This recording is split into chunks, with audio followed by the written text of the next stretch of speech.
ಮಹಾದೇವ ಮೋರೆಯವರ ಕಥೆ ಜೋಗತಿ ಅಂತ ಹೇಳಿ. ನನ್ನ ಕೊಠಡಿಯ ಪಕ್ಕದಲ್ಲಿ ಆಕೆ ತನ್ನ ಕುಟುಂಬದ ಇತರರೊಂದಿಗೆ ವಾಸಿಸಲು ಬಂದಾಗ ನನ್ನ ಪಾಲಿಗೆ ಆಕೆ ಅಪರಿಚಿತಳಾಗಿದ್ದಳು.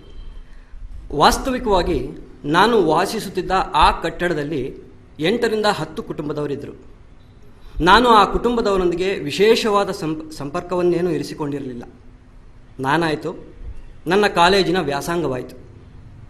ಹೀಗಾಗಿ 15 ವರ್ಷದ ಎಳೆಯ ಮುಗ್ಧವಾಗಿದ್ದ ಆಕೆಯ ತಂಗಿ, ತಮ್ಮ ಮತ್ತು ಪ್ರೌಢ ವಿಧವೆ ತಾಯಿಯ ಆ ಹೊಸ ಕುಟುಂಬದ ಬಗ್ಗೆ ಸಹಜವಾಗಿಯೇ ತಟಸ್ಥನಾಗಿದ್ದೆ.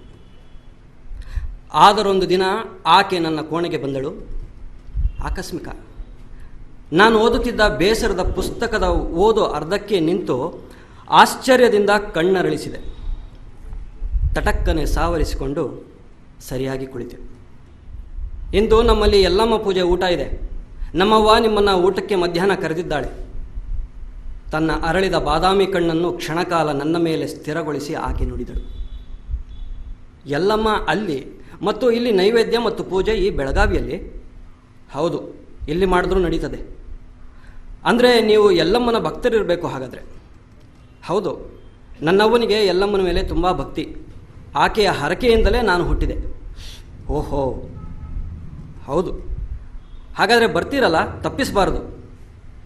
ಹೀಗೆ ನುಡಿಯುತ್ತಾ ನನ್ನ ಮೇಲೊಂದು ನಗೆಯ ಪುಷ್ಪವನ್ನು ಬೀರಿ ಹೊರಟು ಹೋದಳು. ಆದರೆ ಆ ದಿನ ನಾನು ಕೋಣೆಯಿಂದ ಹೊರಟವನು ನನ್ನ ಲಹರಿ ಸ್ವಭಾವದಂತೆ ರಾತ್ರಿ ಯಾವಾಗಲೋ ಕೋಣೆಗೆ ಹಿಂದಿರುಗಿದೆ.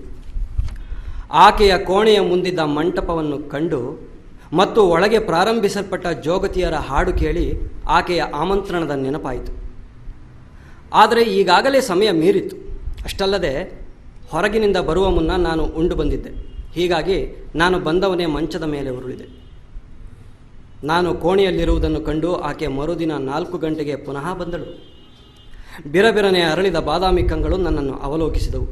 ಅನಂತರ ಅಸ್ಫುಟವಾಗಿದ್ದರೂ ನಿರ್ಮಲವಾದ ಹಾಸ್ಯ ಪಸರಿಸಿತು. ನೀವು ನಿನ್ನೆ ಬಂದೇ ಇಲ್ವಲ್ಲ? ಆಕೆಯ ನುಡಿಯಲ್ಲಿ ಕೋಪದ ಗಂಧ ಅಡಗಿತ್ತು. ಅದೇನಾಯಿತು ಅಂದರೆ, ನಾನು ಯಾಕೆ ಬಂದಿಲ್ಲವೆಂಬುದರ ಬಗ್ಗೆ ಸಾಕಷ್ಟು ಪುರಾಣವನ್ನು ಬಿಚ್ಚಬೇಕೆಂದಿದ್ದೆ.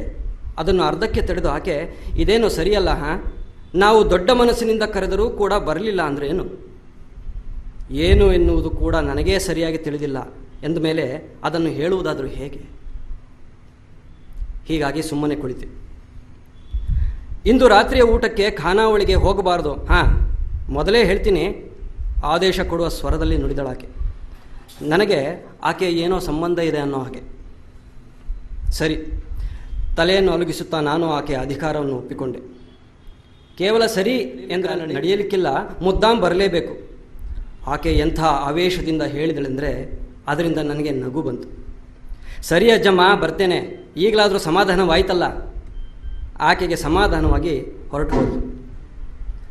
ಅನಂತರ ಅವಕಾಶ ಸಿಕ್ಕಾಗಲೆಲ್ಲ ನನ್ನ ಕೋಣೆಗೆ ಬಂದು ಹೋಗತೊಡಗಿದಳು. ಮುಂಜಾನೆ ಎದ್ದ ಕೂಡಲೇ ಆಕೆಯ ವಿಧವೆ ತಾಯಿ ಮನೆಗೆಲಸಕ್ಕಾಗಿ ಹೊರಗೆ ಹೋಗುತ್ತಿದ್ದಳು. ಕೆಲವೊಂದು ವ್ಯಕ್ತಿಗಳನ್ನು ನೋಡಿದ ಕ್ಷಣ ನಮ್ಮ ಮನಸ್ಸು ಆಕರ್ಷಣೆಗೊಳಗಾಗುತ್ತದೆ. ಇಂತಹ ವ್ಯಕ್ತಿಗಳಲ್ಲಿ ಆಕೆಯ ತಾಯಿಯೂ ಒಬ್ಬಳು. ವೃದ್ಧಾಪ್ಯದ ಕಡೆಗೆ ವಯಸ್ಸು ಸರಿದರೂ ಕೂಡ ಆ ಹೆಂಗಸಿನ ರೂಪ ಸಾಕಷ್ಟು ಸುಂದರ, ಆಕರ್ಷಣೀಯ ಅನ್ನಿಸ್ತಾ ಇತ್ತು. ಆಕೆಯ ತಾರುಣ್ಯದ ಚರಿತ್ರೆ ಅಷ್ಟೇನೂ ಸರಿಯಾಗಿರಲಿಕ್ಕಿಲ್ಲ ಎಂಬ ಗುಮಾನಿ ನನ್ನ ಮನಸ್ಸಿನಲ್ಲಿ ಉದ್ಭವಿಸಿತು. ಆ ಹೆಂಗಸು ನಗರದ ಶ್ರೀಮಂತರ 4-6 ಮನೆಯಲ್ಲಿ ಪಾತ್ರೆಗಳನ್ನು ತಿಕ್ಕುವುದು, ನೀರು ತುಂಬುವುದು, ಬಟ್ಟೆಗಳನ್ನು ಒಗೆಯುವುದು, ಮಕ್ಕಳನ್ನು ಆಡಿಸುವ ಇಂಥ ಹಲವು ಕೆಲಸಗಳನ್ನು ಮಾಡುತ್ತಿದ್ದಳು. ಅದರಿಂದ ಸಿಗುವ 10-15 ರೂಪಾಯಿಯಿಂದ ಆಕೆಯ ಮತ್ತು ಆಕೆಯ 3 ಮಕ್ಕಳ ಹೊಟ್ಟೆಗೆ ಹೊರೆ ನಿರಾತಂಕವಾಗುತ್ತಿತ್ತು. ತಾಯಿ ಕೆಲಸಕ್ಕೆ ತೆರಳಿದ ಮೇಲೆ ಮನೆಯೊಳಗಿನ ಅಡಿಗೆ, ನೀರು, ಸಣ್ಣ ತಂಗಿಯ ಸ್ನಾನ, ತಮ್ಮನಿಗೆ ಸ್ನಾನ ಮಾಡಿಸಿ ಬಟ್ಟೆ ತೊಳಿಸಿ ಶಾಲೆಗೆ ಕಳಿಸೋದು, ಪಾತ್ರೆ ಪರಡಿಗಳ ತೊಳೆಯುವಿಕೆ, ಇಂತಹ ಎಷ್ಟೋ ಮನೆಗೆಲಸಗಳು ಆ 15 ವರ್ಷದ ಎಳೆಯ ಹುಡುಗಿಯ ಪಾಲಿಗೆ ಬೀಳುತ್ತಿತ್ತು. ಈ ಎಲ್ಲ ಕೆಲಸ ಮುಗಿಸಿ ಪುರುಸೊತ್ತಿದ್ರೆ ಆಗಾಗ ನನ್ನ ಕೋಣೆಗೆ ಬರುತ್ತಿದ್ದಳು. ನನ್ನ ಕೋಣೆಯಲ್ಲಿ ರಾಶಿ ಬಿದ್ದಿದ್ದ 4-6 ದಿವಸಗಳ ಕಸ ಕಡ್ಡಿ, ಚೆದರು ಬಿದ್ದ ಸಿಗರೇಟಿನ ತುಣುಕುಗಳು, ಚೆಲ್ಲಾಪಿಲ್ಲಿಯಾಗಿ ಬಿದ್ದ ಪುಸ್ತಕಗಳು, ಹೊಲಸಾದ ಬಟ್ಟೆಗಳು, ಹೀಗೆ ಇವೆಲ್ಲವನ್ನು ನೋಡಿ ಆಕೆ ನನ್ನ ಮೇಲೆ ರೇಗುತ್ತಿದ್ದಳು. ನನ್ನ ಆಲಸ್ಯವನ್ನು ದೂಷಿಸುತ್ತಿದ್ದಳು ಮತ್ತು ಹೇಳ್ತಾ ಇದ್ಳು, ಕೋಣೆ ಅಂದರೆ ತಿಪ್ಪೆಯನ್ನಾಗಿ ಮಾಡುತ್ತೀರಿ ನೀವು, ಶಿಸ್ತನ್ನು ಎಂದು ಕಲಿತೀರೋ. ಕಿವಿ ಹಿಂಡುವ ಹೆಂಡತಿ ಬಂದಾಗ ನಾನು ಚೇಷ್ಟೆಯಿಂದ ನುಡಿದೆ. ಇದಕ್ಕೆ ಆಕೆ ಹೋಗ್ರಿ ಎನ್ನುವಂತೆ ತಲೆಯನ್ನಾಡಿಸುತ್ತಿದ್ದಳು ಮತ್ತು ಕೆಲವೇ ಕ್ಷಣದೊಳಗೆ ಕೋಣೆಯನ್ನು ಸ್ವಚ್ಛಗೊಳಿಸಿ ಪುಸ್ತಕಗಳನ್ನು ಶೆಲ್ಫಿನಲ್ಲಿ ಓರಣವಾಗಿಸಿ ಮಲಿನ ಬಟ್ಟೆಗಳನ್ನು ಗೂಟಕ್ಕೆ ಸಿಕ್ಕಿಸುವ ಉತ್ಸಾಹ ತೋರಿಸುತ್ತಿದ್ದಳು. ದಿವಸಗಳು ಉರುಳಿದವು, ತಿಂಗಳುಗಳೇ ಗತಿಸಿದವು. ನನ್ನ ವಾರ್ಷಿಕ ಪರೀಕ್ಷೆ ಸಮೀಪಿಸಿತು. ವರ್ಷದುದ್ದಕ್ಕೂ ಮಲಗಿ ವೇಳೆ ಕಳೆದ ನಾನು ಈಗ ಎಚ್ಚೆತ್ತೆ ಅಭ್ಯಾಸಕ್ಕೆ ತೊಡಗಿದೆ. ಅಭ್ಯಾಸ ಕೋಣೆ, ಸ್ನೇಹಿತರ ನೋಟ್ಸ್, ಅಧ್ಯಾಪಕರ ಸಲಹೆ, ಮಾದರಿ ಪ್ರಶ್ನೆ, ಚರ್ಚೆ, ಹೀಗೆ ಈ ಗೊಂದಲದಲ್ಲಿ ಸಿಲುಕಿದೆ. ಮಲಗಲಷ್ಟೇ ಕೋಣೆಗೆ ಬರುತ್ತಿದ್ದೆ. ಆದರೆ ಒಂದು ದಿನ ನಿದ್ರೆಯಿಂದ ಎಚ್ಚರವಾಯಿತು. ಪಕ್ಕದ ಆಕೆಯ ಕೋಣೆಯಲ್ಲಿ ಏನೋ ಗಡಿಬಿಡಿ ನಡೀತಾ ಇತ್ತು. ಯಾರೋ ನೆಂಟರು ಬಂದು ಇಳಿದುಕೊಂಡ ಹಾಗಿತ್ತು. ಅಕ್ಕಿ ಜೋಳ ಆರಿಸೋದು, ಕೇರುವುದು ಪ್ರಾರಂಭ ಆಗಿತ್ತು. ಏನು ನಡೆಯುತ್ತಿದೆ, ಏನು ನಡೆಯಬಹುದು, ಏನೂ ತಿಳಿಯುತ್ತಿಲ್ಲ, ಅರ್ಥನೂ ಆಗ್ತಾ ಇಲ್ಲ. ಆಕೆಯ ತಮ್ಮ ನೆಂಟರ ಮಗುವಿನೊಂದಿಗೆ ಆಡುತ್ತಾ ಇದ್ದ. ನಾನು ಆತನನ್ನು ಕೋಣೆಗೆ ಕರೆದು ಕೇಳಿದೆ, ಏನಯ್ಯ, ಮನೆಯೊಳಗೆ ಏನು ಗಡಿಬಿಡಿ ನಡೆದಿದೆ? ಅಕ್ಕನ ಮದುವೆ ನಾಳೆ ಇದೆ, ಅದಕ್ಕಾಗಿಯೇ ಏನೋ ಅವಳು ಬಂದು ಹೋಗೋದು ಕಡಿಮೆ ಆಗಿದೆ. ಇಲ್ಲದೇ ಇದ್ದರೆ ಸುಮ್ಮನೆ ಚರ್ಚೆಯ ವಿಷಯವಾಗಬಹುದಿತ್ತು. ನನ್ನ ಮನಸ್ಸಿನಲ್ಲಿ ವಿಚಾರ ಮೂಡಿತು. ಆಕೆಯನ್ನು ಎಲ್ಲಿ ಕೊಟ್ರಯ್ಯ? ಎಲ್ಲೂ ಇಲ್ಲ, ಎಲ್ಲಮ್ಮನ ಸಂಗಡ ಮದುವೆ ಅಂತೆ. ಅಂದರೆ ಆಕೆಯನ್ನು ಜೋಗತಿ ಎಂದು ಎಲ್ಲಮ್ಮನಿಗೆ ಬಿಡೋರಿದ್ದಾರೆ. ಆ ಸಣ್ಣ ತಮ್ಮ ಹೇಳ್ತಾನೆ. ನಾನು ಒಂದು ಕ್ಷಣ ದಿಗ್ಮೂಢಗೊಂಡೆ. ತಲೆ ಧೀಮ್ಗೊಡುತ್ತಿತ್ತು. ಜೋಗತಿ ಎಂದು ಬಿಡುವವರಿದ್ದಾರೆಯೇ, ಆದರೆ ಯಾಕೆ? ತಲೆಯಲ್ಲಿ ವಿಚಾರಗಳ ಬಿರುಗಾಳಿ ಎದ್ದಿತು. ಏನು ಮಾಡಬೇಕು ತಿಳಿಯುತ್ತಿಲ್ಲ, ಅರ್ಥವಾಗುತ್ತಿಲ್ಲ. ಅದೇ ದಿವಸ ಮಧ್ಯಾಹ್ನ ನಾನು ಆಕೆಯ ಕೋಣೆಗೆ ಹೋದೆ. ಆಕೆ ಅಲ್ಲಿ ಕಾಣಲಿಲ್ಲ. ಹೊರಗೆ ಹೋಗಿರಬಹುದು. ಆಕೆಯ ತಾಯಿ ಒಳಗೇನೋ ಮಾಡ್ತಾಯಿದ್ಲು. ಎಂದೂ ಬಾರದ ನನ್ನನ್ನು ನೋಡಿ ಆಕೆ ಹೊರಗೆ ಬಂದಳು ಮತ್ತು ಗೂಟದ ಮೇಲೆ ಇದ್ದ ಕೋಣಿ ಚೀಲವನ್ನು ಹಾಸುತ್ತಾ ಹೇಳಿದಳು, ಬರ್ರಿ ಕೂಡ್ರಿ, ಹಾದಿ ತಪ್ಪಿ ಬಡವ್ರ ಮನೆಗೆ ಬಂದಿರೋ ಹೇಗೆ? ನಿಮ್ಮ ಹತ್ರವೇ ಬಂದಿದ್ದೆ.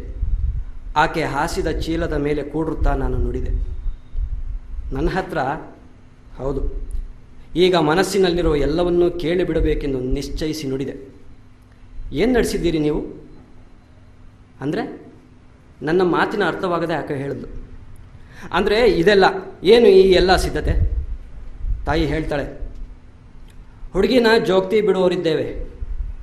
ನಾನು ಕೇಳಿದೆ, ಆದರೆ ಯಾಕೆ? ಆಕೆ ಯಾವ ಪಾಪ ಮಾಡ್ದಾಳೆಂದು ಈ ಕಠೋರ ಶಿಕ್ಷೆ? 4 ಜನರ ಹಾಗೆ ಆಕೆಯ ಮದುವೆಯನ್ನೇಕೆ ಮಾಡೋದಿಲ್ಲ ನೀವು? ಆಕೆಯ ಆಯುಷ್ಯವನ್ನೇಕೆ ಹಾಳು ಮಾಡ್ತೀರಿ ನೀವು? ಯಾಕೆ? ನಾನು ತಳಮಳಿಸುತ್ತಾ ಕೇಳುತ್ತಿದ್ದೆ. ಆದರೆ ನನ್ನ ಪ್ರಶ್ನೆ ಆಕೆಯ ತನಕ ತಲುಪುತ್ತಲೇ ಇರಲಿಲ್ಲ. ಮಧ್ಯದಲ್ಲಿಯೇ ಎಲ್ಲೋ ಕರಗಿ ಹೋಗುತ್ತಿತ್ತು. ಪರಂಪರಾಗತವಾದ ತಿಳುವಳಿಕೆಯ ರೂಢಿಯ ಭದ್ರಗೋಡೆಗೆ ಅಪ್ಪಳಿಸಿ ದುರ್ಬಲಗೊಳ್ಳುತ್ತಿತ್ತು.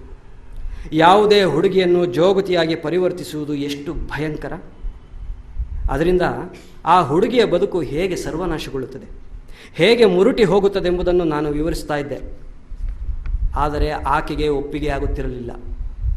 ಒಬ್ಬ ಹುಚ್ಚನು ನಿರರ್ಥಕ ಪ್ರಶ್ನೆ ಕೇಳಿದಾಗ ಆತನೆಡೆಗೆ ಹೇಗೆ ನೋಡಬೇಕೋ ಹಾಗೇ ನನ್ನನ್ನು ನೋಡಲಾರಂಭಿಸಿದಳು ಮತ್ತು ಹೇಳಿದಳು, ಜೋಗತಿಯಾದರೆ ಸರ್ವನಾಶ ಹೇಗಾಗ್ತದೆ? ಅದರ ಬದಲಿಗೆ ಒಳ್ಳೆಯದೇ ಆಗುತ್ತಲ್ಲ. ಮತ್ತು ಆಕೆಗೆ ಸಂಸಾರ ಮಾಡಬೇಕಾಗಿದ್ದರೆ, ಅಂತಹ ಇಚ್ಛೆ ಇದ್ದರೆ ಒಬ್ಬನ ಸಂಗಡ ಇರಬಹುದಲ್ಲ. ಆದರೆ ಮದುವೆಯಾಗುವುದೇ ಬೇರೆ ಮತ್ತು ಹಾಗೆಯೇ ಇಟ್ಟುಕೊಳ್ಳೋದು ಬೇರೆ. ಮತ್ತು ಹೀಗೂ ಕೇಳಿದ್ದೇನೆ, ಏನಂದರೆ ಒಬ್ಬನ ಸಂಗಡ ಕೆಲಕಾಲವಿದ್ದ ಜೋಗತಿ ಬೇಡವೆನಿಸಿದಾಗ ಆತನನ್ನು ಬಿಡಬಹುದು ಅಥವಾ ಬೇರೊಬ್ಬನ ಸಂಗಡ ವಾಸಿಸಬಹುದು. ಹೌದಲ್ವೇ? ಅದು ಕವಳು. ಹೌದು, ಎಷ್ಟೆಂದರೂ ಆಕೆ ಜೋಗತಿ. ಆಕೆ ಮನಸ್ಸಿಗೆ ಬಂದಂತೆ ವ್ಯವಹರಿಸಿದರೂ ಅದೆಲ್ಲವೂ ಕ್ಷಮ್ಯ. ಹೀಗಿದ್ದರೂ ಸಹ ನೀವು ನಿಮ್ಮ ಹುಡುಗಿಯನ್ನು ಜೋಗತಿಯಾಗಿ ಬಿಡ್ತೀರಾ? ಅದಕ್ಕಿಂತಲೂ ನೀವೇ ಯಾಕೆ ಆಕೆಯ ಮದುವೆಯನ್ನು ಒಳ್ಳೆಯ ಕಡೆ ನೋಡಿ ಮಾಡಿಕೊಡಬಾರ್ದು? ಅದು ಹೇಗೆ ಸಾಧ್ಯವೀಗ? ಎಲ್ಲಮ್ಮನಿಗೆ ಹರಕೆ ಹೊತ್ತಿದ್ದೆ ನಾನು. ಆಗ ನನಗೆ ಮಕ್ಕಳಾಗಿರಲಿಲ್ಲ. ಸಾವಿರಾರು ಹರಕೆ ಹೊತ್ತರೂ ಫಲ ಸಿಗಲಿಲ್ಲ. ಕೊನೆಗೆ ಎಲ್ಲಮ್ಮನಿಗೆ ಹರಕೆ ಹೊತ್ತೆ, ದೇವರೇ ನನಗೆ ಮಕ್ಕಳಾಗಲಿ. ಮೊದಲ ಮಗ ಹುಟ್ಟಿದರೆ ಜೋಗಪ್ಪ ಅಂತ, ಮಗಳು ಹುಟ್ಟಿದರೆ ಜೋಗತಿ ಎಂದು ನಿನ್ನ ಅರಮನೆಯಲ್ಲಿ ಬಿಡ್ತೇನೆ. ಮೊದಲನೇವಳಾಗಿ ಮಗಳು ಹುಟ್ಟಿದ್ಲು, ಈಗ ವಯಸ್ಸಿಗೆ ಬಂದಿದ್ದಾಳೆ ಅಂದಮೇಲೆ ಆಕೆಯನ್ನು ಹರಕೆ ಹೊತ್ತಂತೆ ಬಿಡಬಾರ್ದಾ? ಮತ್ತು ಒಂದು ವೇಳೆ ಬಿಡದೇ ಇದ್ದರೆ ಯಲ್ಲಮ್ಮ ದೇವಿ ಜಾಗೃತಳಾಗಿರ್ತಾಳೆ. ಹರಕೆ ಹೊತ್ತು ತೀರಿಸದಿದ್ದರೆ ಬದುಕು ಸರ್ವನಾಶವಾದೀತು. ಹೀಗಾಗಿರೋ ಎಷ್ಟೋ ಉದಾಹರಣೆಗಳು ಇದೆ. ಇದನ್ನೆಲ್ಲ ನಾನು ಒಪ್ಪಿಕೊಳ್ಳುವುದು ಸಾಧ್ಯವೇ ಇರಲಿಲ್ಲ.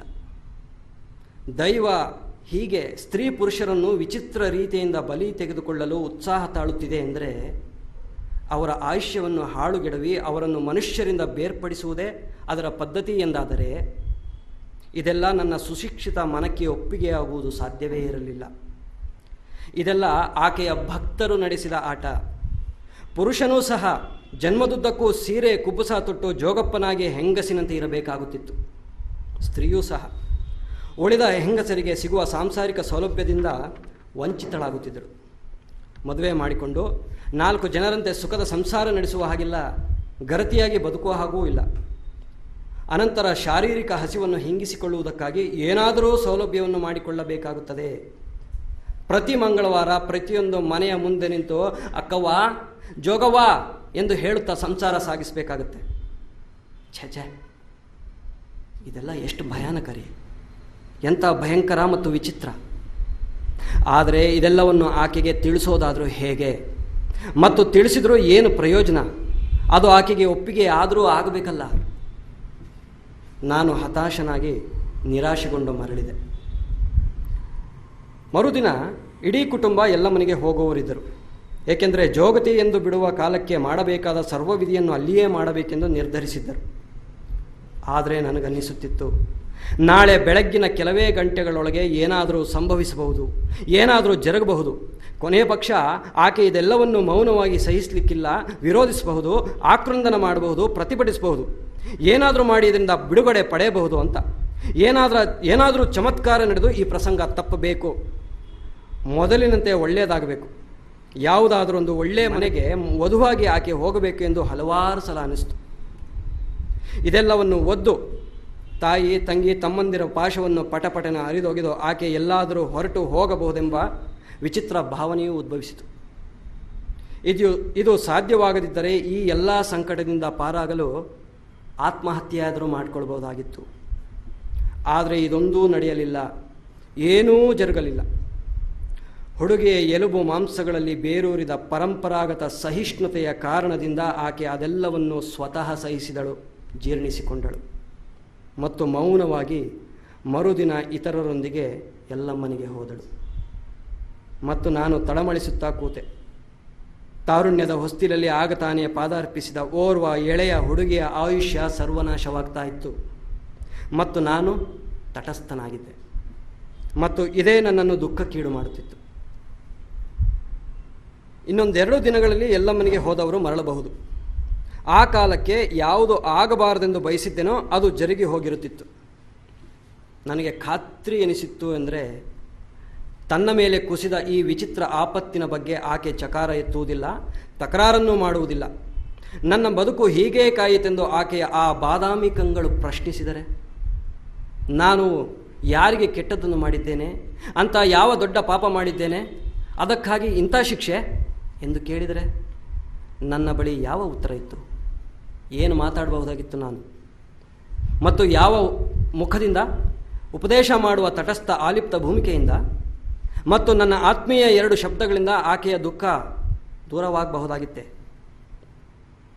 ಅನಂತರ ಮುಂದೆ 4-6 ದಿನಗಳಲ್ಲಿ ನನ್ನ ವಾರ್ಷಿಕ ಪರೀಕ್ಷೆ ಪ್ರಾರಂಭ ಆಯಿತು ಮತ್ತು ನಾನು ಅದರಲ್ಲಿ ಸಿಕ್ಕಾಕೊಂಡೆ.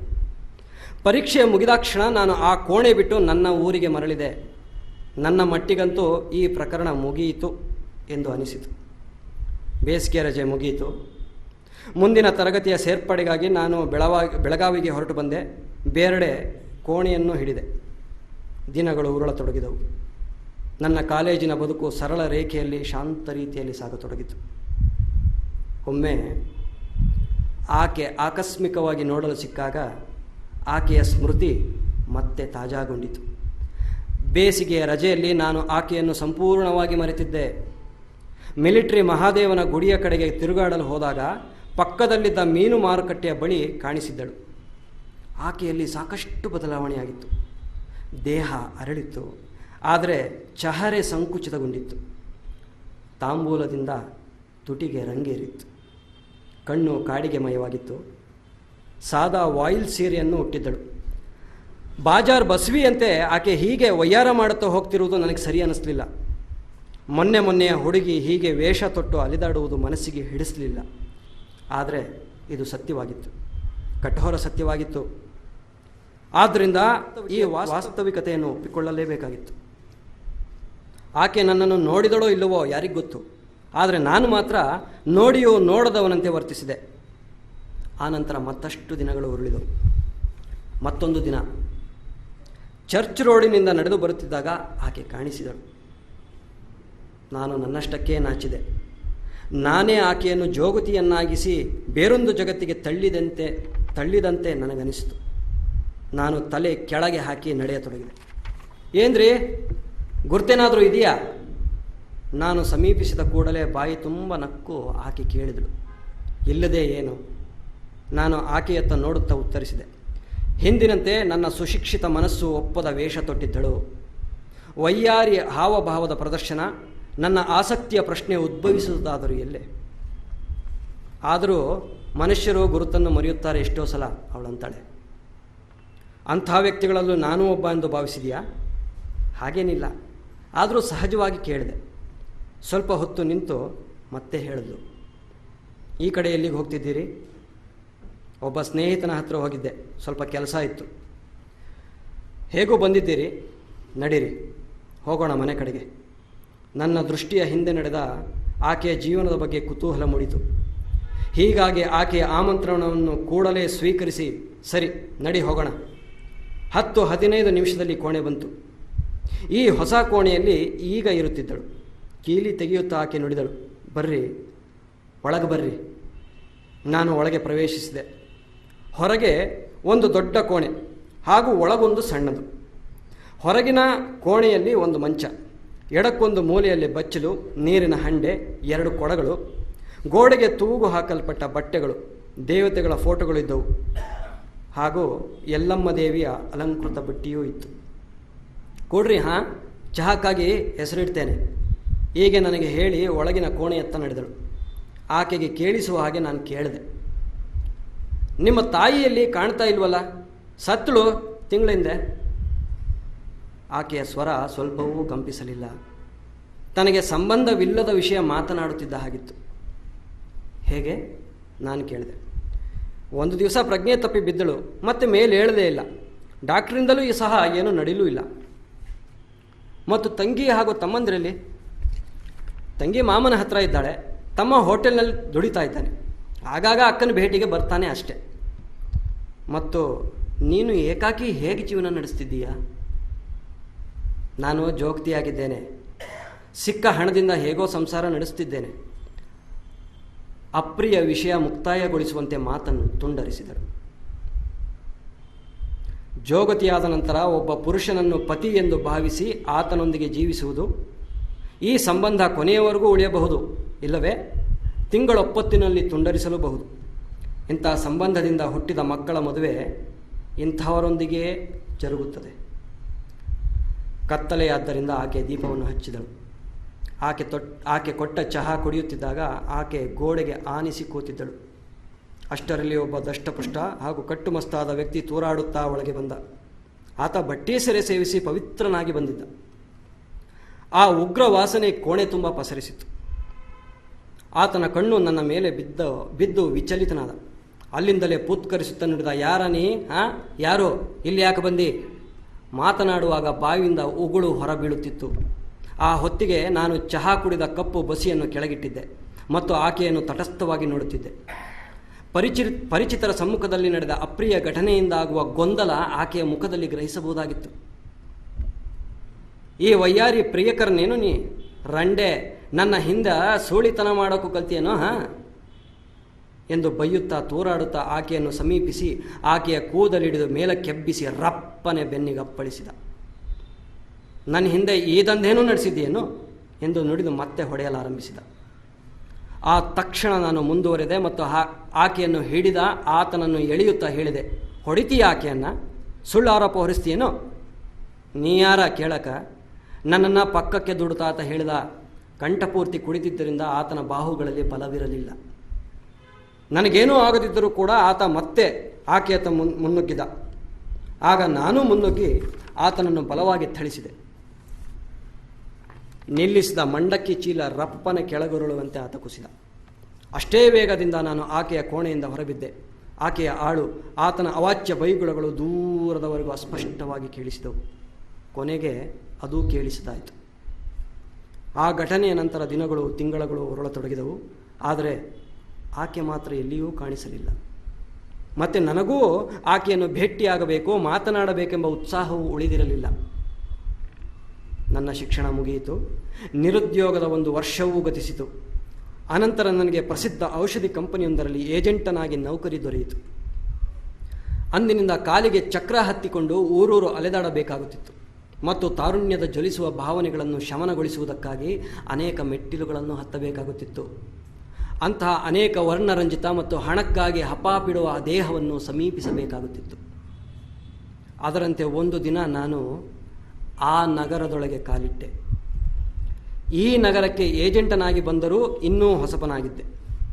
ಆದ್ದರಿಂದ ರಾತ್ರಿ ಊಟ ಮುಗಿಸಿ ಬೀಡಾ ಅಂಗಡಿಯವನ ಬಳಿ ಪಾನನ್ನು ಕೊಂಡುಕೊಳ್ಳುತ್ತಾ ಕೆಳಧ್ವನಿಯಲ್ಲಿ ಕೇಳಿದೆ, ಏನಪ್ಪ, ಇಲ್ಲಿ ಗುಲಾಬಿ ಹೂ ಎಲ್ಲಿ ಸಿಗುತ್ತೆ? ಗುಲಾಬಿ ಹೂವು? ಓಹೋ, ತಿಳಿತು. ಆ ಅನುಭವಿ ಹಾಗೂ ಚಾಲಾಕಿ ಪಾನ್ವಾಲ ಕಣ್ಣು ಮಿಟುಕಿಸಿ ನಗರವೊಂದರ ಸಿನಿಮಾ ಥಿಯೇಟರಿನ ಹಿಂಬದಿಯ ಗಲ್ಲಿಯ ವಿಳಾಸವನ್ನು ತಿಳಿಸಿದ. ನಾನು ಆತನ ಕೈ ಮೇಲೆ 8 ಆಣಿ ನಾಣ್ಯವನ್ನಿತ್ತು ಅಲ್ಲಿಂದ ನಿರ್ಗಮಿಸಿದೆ. ಆ ಜಗಜಗಿಸುವ ಗಲ್ಲಿಯಲ್ಲಿ ನಾನು ಕಾಲಿಟ್ಟೆ. ನನ್ನ ಕಾಮುಕ ದೃಷ್ಟಿ ಕೆಳ ಅಂತಸ್ತಿನಲ್ಲಿ ಹಾಗೂ ಮೇಲಂತಸ್ತಿನಲ್ಲಿ ಕಿಟಕಿ ಬಾಗಿಲ ಬಳಿ ನಿಂತಿದ್ದ ಮುಖವನ್ನು ವೀಕ್ಷಿಸತೊಡಗಿತು. ವಾಸನೆಯ ಪ್ರವಾಹದಲ್ಲಿ ನಾನು ಸಿಲುಕಿದೆ. ಅಷ್ಟರಲ್ಲಿ ಒಬ್ಬ ತಲೆ ಹಿಡುಕ ನನ್ನನ್ನು ಸಂಧಿಸಿ ಒಟಗುಡಲಾರಂಭಿಸಿದ. ಈ ವೃತ್ತಿಯಲ್ಲಿ ಸಾಕಷ್ಟು ಪಳಗಿದ್ದರಿಂದ ಆತನನ್ನು ನಿರ್ಲಕ್ಷಿಸಿ ಏಕಾಕಿಯಾಗಿ ಮುಂದುವರೆದೆ. 3-4 ಹೆಜ್ಜೆ ಮುಂದಡಿ ಇಡುವಷ್ಟರಲ್ಲಿ ಮೇಲಂತಸ್ತಿನ ಒಂದು ಮುಖ ನನ್ನ ಮನಸ್ಸನ್ನು ಆಕರ್ಷಿಸಿತು.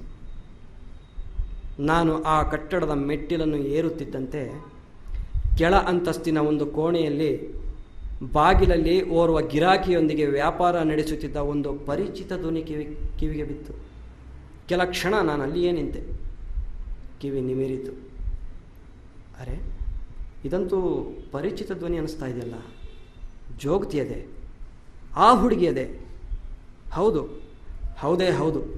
ಹಿಂದಿನ ಘಟನೆಗಳೆಲ್ಲ ಕಣ್ಮುಂದೆ ಹಾಯ್ದು ಹೋಯಿತು. ಆಕೆ ಇಂಥ ಗಲ್ಲಿಯಲ್ಲಿ? ನಾನು ಹತ್ತಿದ ಮೆಟ್ಟಿಲನ್ನು ಇಳಿದೆ. ನಾನು ಕೆಳ ಅಂತಸ್ತಿನ ಆ ಕೋಣೆಯತ್ತ ನೋಡಿದಾಗ ಆಕೆ ನನ್ನತ್ತ ನೋಡಿದಳು.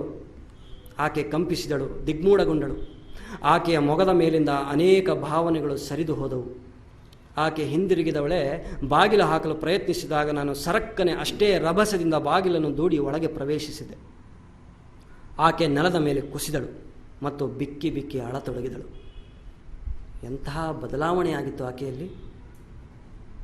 ಹಿಂದೊಮ್ಮೆ ಈ ಹೂವು ಅರಳಿದ್ದನ್ನು ನಾನು ನೋಡಿದ್ದೆ, ಆದರೆ ಆಕೆಯ ಉದುರುತ್ತಿದ್ದ ಪಕಳೆಯನ್ನು ನಾನು ನೋಡುತ್ತಿದ್ದೆ. ಆಕೆಯ ಆ ನೀರಸ ಹಾಗೂ ಶುಷ್ಕ ದೇಹ ಮತ್ತು ಮೆತ್ತಿಕೊಂಡ ಬಣ್ಣದ ಮುಖವು ಆಕೆ ಈವರೆಗೂ ಅನುಭವಿಸಿದ ಸಕಲ ಭೋಗದ ಕಥೆಯನ್ನು ವಿವರಿಸುತ್ತಿತ್ತು. ನನ್ನ ಮನಸ್ಸಿನಲ್ಲಿ ಆಕೆಯ ದುಃಖವು ನನ್ನದಾಗುತ್ತಾ ನಡೆದಿತ್ತು. ವಾಸನಾ ಶಕ್ತಿಯು ಯಾವಾಗಲೂ ಕರಗಿ ಹೋಗಿತ್ತು. ಅಂತರಾಳದಲ್ಲಿ ಕರುಣೆ ಸ್ಫುರಿಸುತ್ತಿತ್ತು. ದುಃಖದ ಆವೇಗದ ತೀವ್ರ ವೇದನೆ.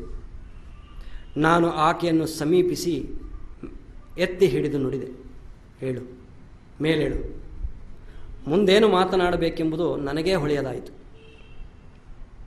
ನನ್ನ ಹುಡುಕಾಟಕ್ಕಾಗಿ ಯಾಕೆ ಇಂತಹ ಕಷ್ಟವನ್ನು ತೆಗೆದುಕೊಂಡ್ರಿ? ಆಕೆಯ ಸೋತ ಕ್ಷೀಣ ದೇಹ ನಡುಗುತ್ತಿತ್ತು, ಆವೇಗದಿಂದ ಕಂಪಿಸುತ್ತಿತ್ತು. ಆ ಕ್ಷಣವೇ ನನ್ನ ಮನಸ್ಸಿನ ಸುತ್ತ ವಿಚಾರದ ಘರ್ಷಣೆ ನಡೆಯಿತು. ಅನಿಸಿತು ಆಕೆಗಾಗಿ ಏನಾದರೂ ಮಾಡಲೇಬೇಕು. ಮನುಷ್ಯರು ಅಮಾನವೀಯತನದಿಂದ ಮಾಡಿದ ಈ ದುರ್ದೈವಿ ಜೀವಕ್ಕೆ ಪುನಃ ಮನುಷ್ಯರಲ್ಲೇ ಸೇರಿಸಬೇಕು. ಹೇಗಾದರೂ ಮಾಡಿ ಆಕೆಯನ್ನು ಈ ನರಕದಿಂದ ಹೊರಗೆ ತರಬೇಕು. ಆದರೆ ನಾನು ಏನು ಮಾಡೋದಕ್ಕೆ ಸಾಧ್ಯ? ಆಕೆಯನ್ನು ಇಲ್ಲಿಂದ ಹೊರಗೆ ತೆಗೆದೆ. ಮುಂದೇನು? ನನಗೆ ಉತ್ತರ ಹೊಳೆಯುತ್ತಿರಲಿಲ್ಲ. ಛೀ, ನನ್ನ ಜಗತ್ತು ಮತ್ತು ಈಕೆಯ ಜಗತ್ತು ಸಾಕಷ್ಟು ಭಿನ್ನವಾಗಿದೆ. ಆಕೆಯದೇ ಬೇರೆ, ನನ್ನದೇ ಬೇರೆ. ಇವೆರಡರ ಸಮ್ಮಿಲನ ಅಸಾಧ್ಯ. ಮನಸ್ಸಿನಲ್ಲಿ ಉದ್ಭವಿಸಿದ ವಿಚಾರ ಒಳಗಿಂದೊಳಗೆ ಪೂರ್ಣ ಕಮರಿ ಹೋಯಿತು, ಶಾಂತವಾಯಿತು. ಹೊತ್ತಿಕೊಂಡ ಅಗ್ನಿ ಉರಿದು ಬೂದಿಯಾಗಿ ಭಗ್ನಗೊಂಡಿತು. ಕೆಲವು ಕ್ಷಣ ನಾನು ಸ್ತಬ್ಧಗೊಂಡೆ ಮತ್ತು ಹೇಳಿದೆ, ಇಲ್ಲ ಇಲ್ಲ, ನಿಜಕ್ಕೂ ಇಲ್ಲ. ಹಾಗೇನಾದರೂ ನೀನು ಭಾವಿಸಿದ್ದರೆ ಅದರಷ್ಟು ದೊಡ್ಡ ದುಃಖ ಮತ್ತೊಂದಿಲ್ಲ. ನಿನ್ನನ್ನು ಭೇಟಿಯಾಗಿ ಸಮಾಧಾನಪಡಿಸಲು, ಸಾಂತ್ವನಗೊಳಿಸಲು ಬಂದಿಲ್ಲ ನಾನು. ಅಥವಾ ನಿನ್ನ ದುರ್ದೈವಿ ಕತೆ ಕೇಳಲು ನಿನ್ನ ಮನಸ್ಸಿನ ವಿರುದ್ಧ ಬಾಗಿಲು ತೆರೆದು ಒಳಗೆ ಪ್ರವೇಶಿಸಿಲ್ಲ ನಾನು. ನೀನು ಏನೆಲ್ಲ ಭೋಗಿಸಿದೆ, ನಿನ್ನ ಆಯುಷ್ಯ ಹೇಗೆ ದುರಂತಕ್ಕೀಡಾಯಿತು ಎಂದು ನಾನು ಕಲ್ಪಿಸಬಲ್ಲೆ. ಇಲ್ಲಿಗೆ ಯಾಕೆ ಬಂದೆ ಅಂದರೆ, ಒಂದು ಕಾಲಕ್ಕೆ ಯಾವಳು ಮನಸ್ವಿ ನನ್ನ ಸೇವೆ ಮಾಡಿದ್ದಳು, ಕೋಣೆಯನ್ನು ಸ್ವಚ್ಛಗೊಳಿಸಿದ್ದಳು, ಪುಸ್ತಕ ಬಟ್ಟೆಗಳನ್ನು ವ್ಯವಸ್ಥಿತಗೊಳಿಸಿದ್ದಳು, ಊಟದ ಆಮಂತ್ರಣ ನೀಡಿದ್ದಳು, ಅಂಥ ದುರ್ದೈವಿ ಹುಡುಗಿ ಅವಳನ್ನು ಕಣ್ಣು ತುಂಬ ನೋಡಬೇಕು. ಹೌದು, ಕೇವಲ ಒಮ್ಮೆ ಕಣ್ಣು ತುಂಬ ನೋಡಬೇಕೆಂದೇ ಬಂದಿದ್ದೆ. ಹೋಗುತ್ತೇನೆ ನಾನು. ಪುನಃ ನಿನ್ನ ಮನಸ್ಸಿನ ನೆಮ್ಮದಿಯನ್ನು ಹಾಳು ಮಾಡಲು ಎಂದೂ ಬರುವುದಿಲ್ಲ. ನನ್ನ ಕಂಠ ತುಂಬಿ ಬಂದಿತು. ಕಿಸೆಗೆ ಕೈ ತುರುಕಿ ಕೈಗೆ ಬಂದಷ್ಟು ನೋಟುಗಳನ್ನು ಸಮೀಪದ ಮಂಚದ ಮೇಲಿಟ್ಟೆ. ಕಣ್ಣಿಗೆ ಸೆರಗು ಹಚ್ಚಿ ತನ್ನ ದುಃಖವನ್ನು ಸಹಿಸುವ ಪ್ರಯತ್ನ ಮಾಡುತ್ತಿದ್ದಳು ಆಕೆ. ಅಳುತ್ತಿದ್ದಳು. ನನ್ನ ಕಡೆಗಾಗಲಿ ನಾನು ಮಾಡಿದ ಕೃತಿಯ ಕಡೆಗಾಗಲಿ ಆಕೆಯ ಲಕ್ಷ್ಯವಿರಲಿಲ್ಲ. ನಾನು ಹೊರಬಿದ್ದೆ. ಅಂತಸ್ತಿನಲ್ಲಿ ಝಗಝಗಿಸುವ ಕಿಟಕಿ ಬಾಗಿಲುಗಳಲ್ಲಿ ವಾಸನೆಯನ್ನು ಶಾಂತಗೊಳಿಸುವ ಯಂತ್ರಗಳನ್ನು ತೂಗು ಹಾಕಲಾಗುತ್ತಿತ್ತು. ವ್ಯಾಪಾರ ನಡೆಯುತ್ತಿತ್ತು. ಕೆಲವು ಕ್ಷಣಕ್ಕಾಗಿ ಯಂತ್ರ ಬಾಡಿಗೆಗೆ ಸಿಗುತ್ತಿತ್ತು. ಎಂಜಲ ಹಾಸಿಗೆಯ ತುಳಿಯಲ್ಪಡುತ್ತಿತ್ತು. ನಿರ್ಜೀವ ಸೋತ ದೇಹ ಪುನಃ ಗಿರಾಕಿಗಳ ಪ್ರತೀಕ್ಷೆಯನ್ನು ಮಾಡುತ್ತಾ ಕಿಟಕಿಯ ಬಾಗಿಲುಗಳ ಚೌಕಟ್ಟಿಗೆ ಆತು ನಿಂತುಕೊಳ್ಳುತ್ತಿತ್ತು. ಒಂದು ವಿಶಿಷ್ಟ ಪ್ರತ್ಯೇಕವಾದ ಜಗತ್ತು ನನ್ನ ಪಕ್ಕದಲ್ಲಿ ಹಿಂದೆ ಓಡುತ್ತಿತ್ತು. ಅದರೊಳಗೆ ಒಂದು ಜೀವವಿತ್ತು. ಕೆಸರಿನಲ್ಲಿಯೂ ತಲೆ ಎತ್ತಿ ನಿಲ್ಲ ಬಯಸುವ ಸ್ವಚ್ಛಂದ ಮನಸ್ಸಿನ, ನನ್ನ ಮನಸ್ಸನ್ನು ಹಿಂದಕ್ಕೆ ಎಳೆಯುವ, ಆದರೆ ನನ್ನ ದುರ್ಬಲ ನಪುಂಸಕ ಮನಸ್ಸಿನ ದೇಹ ಯಾಂತ್ರಿಕ ಮಾನವನಂತೆ ಮುಂದಕ್ಕೆ ಸರಿಯುತ್ತಿತ್ತು. ಮತ್ತು ಈ ನನ್ನ ಸಭ್ಯ ಜಗತ್ತಿನ ಮನುಷ್ಯರು ನನ್ನ ದೇಹದ ಮೇಲಿನಿಂದ ಕ್ವಚಿತವಾಗಿ ಡಿಕ್ಕಿ ಹೊಡೆದು ಸಹ ಆ ವಾಸನೆಯ ಝಗಝಗಿಸುವ ಜಗತ್ತಿನ ಕಡೆಗೇ ಧಾವಿಸುತ್ತಿತ್ತು. ಮತ್ತು ನನ್ನ ಯಾಂತ್ರಿಕ ದೇಹ ರಸ್ತೆಯನ್ನು ತುಳಿಯುತ್ತಾ ಇತ್ತು. Thank you.